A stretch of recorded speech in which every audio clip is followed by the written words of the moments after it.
नमस्कार, नादिर टीवी देख रहे हैं आप और मैं हूं आपके साथ नैन्सी शर्मा। और चलिए बुलेटिन की शुरुआत करेंगे। दरअसल मध्य प्रदेश में साल 2026 को कृषक कल्याण वर्ष घोषित कर दिया गया है। सरकार का दावा है कि किसान अब सिर्फ अन्नदाता नहीं बल्कि ऊर्जादाता और उद्यमी भी बनेगा। इसी बीच नेता प्रतिपक्ष राहुल गांधी मंगलवार को भोपाल आ रहे हैं, जहां वे किसानों के साथ चौपाल लगाएंगे। सवाल है कि क्या ये दौरा किसानों की वास्तविक चिंता है या फिर सियासी रणनीति। हमारी प्रदेश की आत्मा उसके किसान है। इसी सोच के साथ मोहन सरकार ने 2026 को कृषि कल्याण वर्ष के रूप में मनाने का फैसला किया है। सरकार का लक्ष्य है खेत से लेकर कारखाने तक और बाग से लेकर बाजार तक पूरी वैल्यू चेन को जोड़ना। दावा है कि ये पहल मध्य प्रदेश को देश का खाद्य भंडार बनाए रखने के साथ साथ एक ग्लोबल एग्री एक्सपोर्ट हब के रूप में स्थापित करेगी। लिहाजा सरकार ने भावांतर योजना के तहत पहले सोयाबीन किसानों को बड़ी राहत दी। लगभग 1454 करोड़ रुपए की राशि डीबीटी के जरिए 6.86 लाख किसानों के खातों में ट्रांसफर की गई। अब 2026 में भावांतर योजना सरसों वर्ष के तहत सरसों उत्पादकों को राहत देने की तैयारी है। जनवरी में सरसों की औसत मंडी दर 6,000 रुपए प्रति क्विंटल रही, जबकि केंद्र सरकार द्वारा निर्धारित एमएसपी 6,200 रुपए प्रति क्विंटल है। यानी बाजार भाव एमएसपी से कम रहता है तो अंतर की भरपाई भावांतर योजना के तहत की जाएगी। भुगतान सीधे किसानों के बैंक खातों में डीबीटी के माध्यम से होगा। किसान कल्याण वर्ष 2026 में किसानों के लिए लगातार कई सारी घोषणाएं भी कर रही है और काम भी कर रहे हैं। यशस्वी प्रधानमंत्री के नेतृत्व में जिस प्रकार से देश में किसानों के लिए काम किए जा रहे हैं, उनकी उसी भावों के आधार पर किसान कल्याण वर्ष हमने घोषित किया है। और जैसा कि सबको ज्ञात है, बीते समय हमने सोयाबीन के ऊपर लगभग 1,500 करोड़ से ऊपर की धनराशि भावांतर के माध्यम से किसानों के खाते में डीबीटी से डाली थी। इसके आधार पर हमारी मन की भाव किसान अपनी फसल को मंडी में बेचने आए, मंडी जीवन तो मंडी में व्यापार व्यवसाय बढ़े, सामान्य प्रकार से काम चले।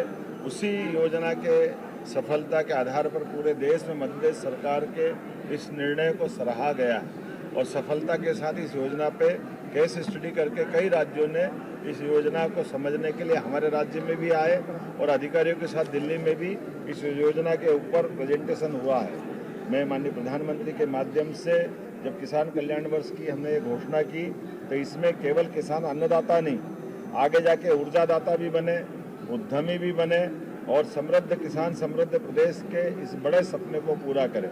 इस दिशा में हम लगातार आगे बढ़ रहे हैं। इसलिए मध्य प्रदेश के अंदर देश का खाद्य भंडार बनाने के लिए वैश्विक एग्रो एक्सपर्ट के रूप में मध्य प्रदेश को जाना जाए, इस पे हम काम कर रहे हैं। और इसी सिलसिले में जब हमने भावांतर योजना सोयाबीन में सफलता के साथ लागू की, ऐसे में आज वर्तमान के समय में इस फसल के साथ हमारी सरसों के रकबों में पूर्व की तुलना में, क्योंकि सिंचाई का रकबा हमारा बड़ा है, एरिगेटेड एरिया नदी जोड़ो अभियान से लेकर नर्मदा के नदी के साथ साथ बिजली की उपलब्धता और पानी की उपलब्धता होने के कारण से वर्तमान में एग्रीकल्चर का सिंचाई रकबा 28% बढ़ा है सरसों को लेकर के।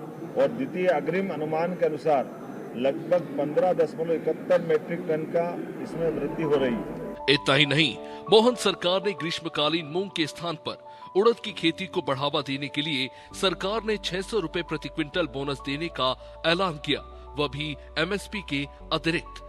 सरकार का कहना है कि इससे दलहनी फसलों का संतुलित उत्पादन होगा, किसानों की आय बढ़ेगी और विपणन समस्याओं का समाधान भी होगा।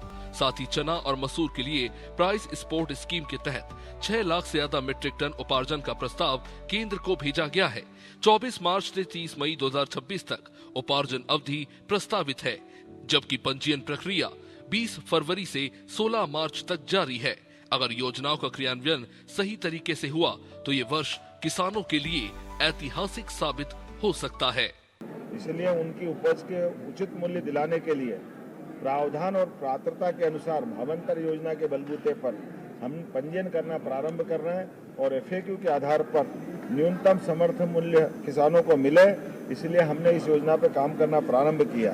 और इसी आधार पर आगे जाकर के ये तिलहन का रकबा भी हमारे प्रदेश में बढ़े, इस पे हम काम कर रहे हैं। जब आज राज्य की औसत उत्पादकता की तरफ देखें तो हमने उसकी पात्रता अनुसार उसके भुगतान की सारी योजना बनाई मुझे इस बात की प्रसन्नता है कि हमने सोयाबीन के समान जब इधर सरसों पे आगे बढ़ रहे हैं तो ये उसी प्रकार से एक बड़ी धनराशि देने के लिए भी हम किसान को तत्पर है, ताकि किसान की हर हालत में एमएसपी पे उसकी फसल का सही दाम मिले। और तीसरी फसल के लिए चूँकि बिजली पर्याप्त है किसानों के लिए, और तीसरी फसल भी लोग अपने खेतों में अलग अलग प्रकार से मूंग और अन्य प्रकार की फसल लगाते हैं, लेकिन हमने कहा कि मूंग के बजाय अगर आप उड़द लगाएंगे तो उड़द की डिमांड देश में भी और विदेश में बहुत ज़्यादा है।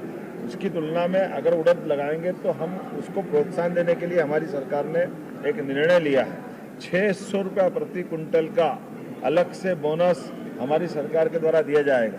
अभी तीसरी फसल लगना बाकी है। ऐसे में आप सबके माध्यम से मैं अपील करना चाहूँगा अपने किसान भाई बहनों से कि फसल के विविधीकरण के लिए, आपकी आय बढ़ाने के लिए और संतुलित दलहन उत्पादन की दृष्टि से यह निर्णय बड़ा एक दीर्घगामी है, दूरंदेशी वाला है, और विपणन समस्याओं की चुनौती से निपटने के लिए हमने ग्रीष्मकालीन फसल के लिए ये 600 रुपये का बोनस दिया है। उम्मीद करेंगे कि किसान इसका जरूर से लाभ उठाएंगे। तो चलिए अब ये मोहन सरकार के 2 वर्ष की प्रमुख उपलब्धियां भी जान लीजिए। अगर राष्ट्रीय स्तर पर फसलों के क्षेत्रफल और उत्पादन के आधार पर मध्य प्रदेश के स्थान की बात करें तो गेहूं क्षेत्रफल में राष्ट्रीय स्तर पर पहला स्थान, उत्पादन में दूसरा स्थान। मक्का क्षेत्रफल में राष्ट्रीय स्तर पर दूसरा स्थान, उत्पादन में पहला स्थान। जौ क्षेत्रफल में राष्ट्रीय स्तर पर तीसरा स्थान। चना क्षेत्रफल में राष्ट्रीय स्तर पर दूसरा स्थान, उत्पादन में दूसरा स्थान। उड़द क्षेत्रफल में राष्ट्रीय स्तर पर पहला स्थान, उत्पादन में दूसरा स्थान। मसूर क्षेत्रफल में राष्ट्रीय स्तर पर पहला स्थान, उत्पादन में दूसरा स्थान। कुल अनाज क्षेत्रफल में राष्ट्रीय स्तर पर पहला स्थान, उत्पादन में दूसरा स्थान।